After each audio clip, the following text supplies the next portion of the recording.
Merci de votre attention soutenue accordée à la RTNC Congo Central. Bonsoir mesdames, bonsoir messieurs, bienvenue à cette édition d'information. Comme invité du journal, nous avons les conseillers Ngimbi. Eh bien, vous saurez de quoi il s'agira bien après. Voilà, comme annoncé au début de cette édition d'information, nous recevons dans ce journal M. Eshimata Ngimbi Kevin, il est conseiller juridique du ministre d'État, ministre national de l'aménagement du territoire.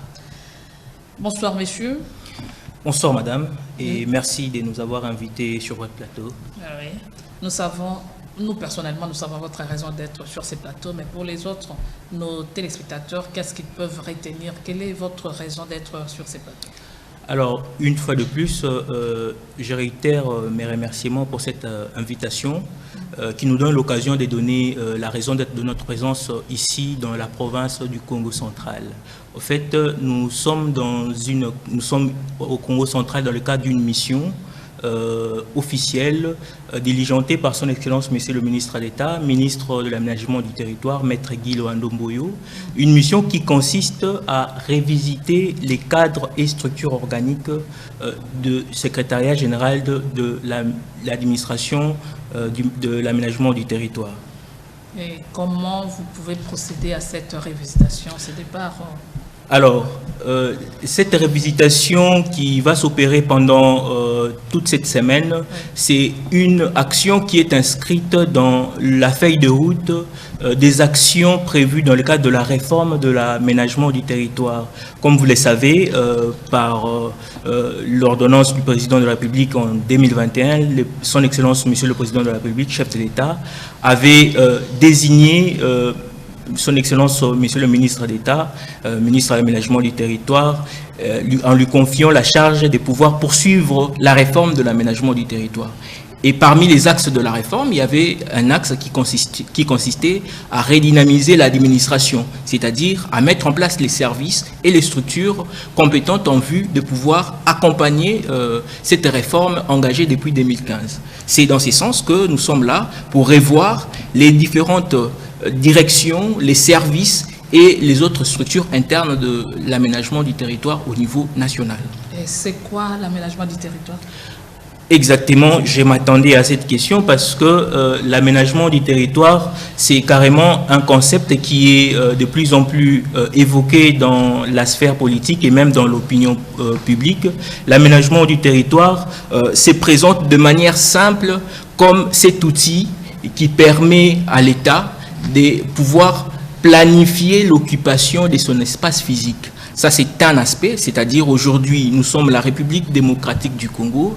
En tant qu'État, nous avons d'une part la population, nous avons d'une part, de l'autre part, les territoires et à côté, nous avons le gouvernant.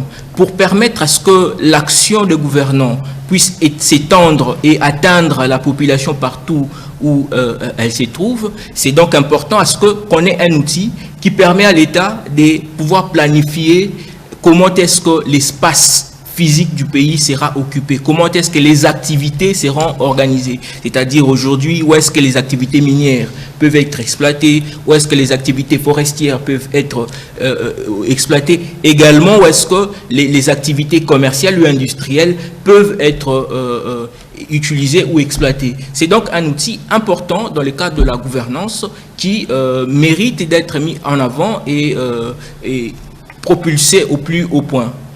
Alors, quelle est la place et le rôle de l'aménagement du territoire dans la province, en fait, d'abord en République démocratique du Congo en général et particulièrement en province du Congo central? Alors, comme souligné si haut, je vous ai tantôt expliqué que l'aménagement du territoire se présente comme un outil de planification. Aujourd'hui, nous considérons ou nous parlons de la RDC, nous considérons la RDC comme le pays regorgeant une potentialité importante aussi bien du point de vue environnemental et même du point de vue des ressources naturelles. Aujourd'hui, s'il faut exploiter ces ressources naturelles, quelles sont les ressources naturelles qui peuvent être mises en avant? C'est grâce ou par les canaux de l'aménagement du territoire que nous serons en mesure d'abord, dans un premier temps, d'identifier dans l'ensemble quelles sont les ressources naturelles que nous regorgeons et quelles sont les ressources naturelles que nous devons exploiter en premier lieu avant de pouvoir exploiter les autres ressources naturelles. En deuxième lieu, en ce qui concerne le développement des infrastructures, aujourd'hui, les déplacements en termes de transport interprovincial, en termes de transport intercommunal, se pose de plus en plus. L'aménagement du territoire se présente alors comme un instrument qui permet aux gouvernants de privilégier les actions en ce qui concerne l'érection ou la construction des infrastructures ou des routes. Ensuite, l'aménagement du territoire se présente aussi comme cet outil qui permet aux gouvernants de pouvoir prioriser les actions de développement. C'est-à-dire, aujourd'hui, nous sommes au Congo central. Qu'est-ce qu'il faut faire pour éviter, par exemple, à ce que toute la population qui se trouve dans les périphériques ou carrément dans les villages, que ces populations ne puissent pas toutes se déverser dans la ville. Alors l'aménagement du territoire intervient pour équilibrer les différents déséquilibres, permettez la tautologie, les différents déséquilibres que l'on peut connaître au niveau des villages ou des terroirs. Ok, pouvez-vous nous faire l'état des lieux de l'aménagement du territoire aujourd'hui? Alors, à ces jours, le processus de la réforme de l'aménagement du territoire a suffisamment avancé et nous profitons de cette occasion pour présenter nos vives félicitations à son Excellence Monsieur le Gouverneur Guy Mbadou pour avoir, dans le cadre de la mise en place de l'exécutif provincial, pensé à mettre en place un commissaire général en charge de l'aménagement du territoire et de l'urbanisme, ce qui constitue une innovation, ce qui permettra d'ailleurs à ce que les différentes actions qui seront pensées dans le cadre de l'exercice de son mandat, à pouvoir avoir une assise spatiale territoriale intéressante. Donc pour revenir en ce qui concerne le processus de la réforme, le processus de la réforme à ces jours a produit un projet de loi qui est au niveau du Parlement et qui sera débattu en septembre 2022. Présentement, le processus a produit des structures, donc par décret du Premier ministre, de son Excellence Monsieur le Premier ministre, 2 établissements publics ont été créés au niveau national et ensuite les cadres organiques que nous sommes en train de revisiter aujourd'hui, c'est un fruit, c'est un élément de la réforme et qui permettra à ce que toutes les actions et tous les axes de la réforme puissent être prises en charge par un personnel compétent et des structures cohérentes.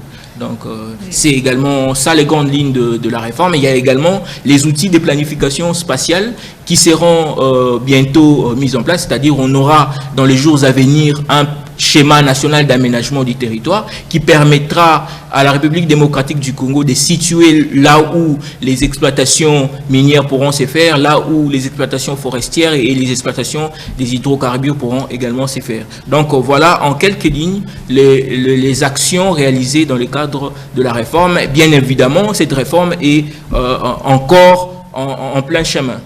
Peut-être une dernière question. Quel est le point de convergence entre l'aménagement du territoire, l'urbanisme, l'habitat, affaires foncières et reconstruction des travaux publics?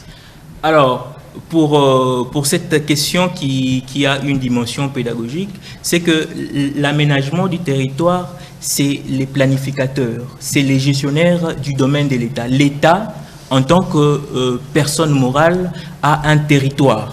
Et les gestionnaires du territoire, c'est l'aménagement du territoire. L'aménagement du territoire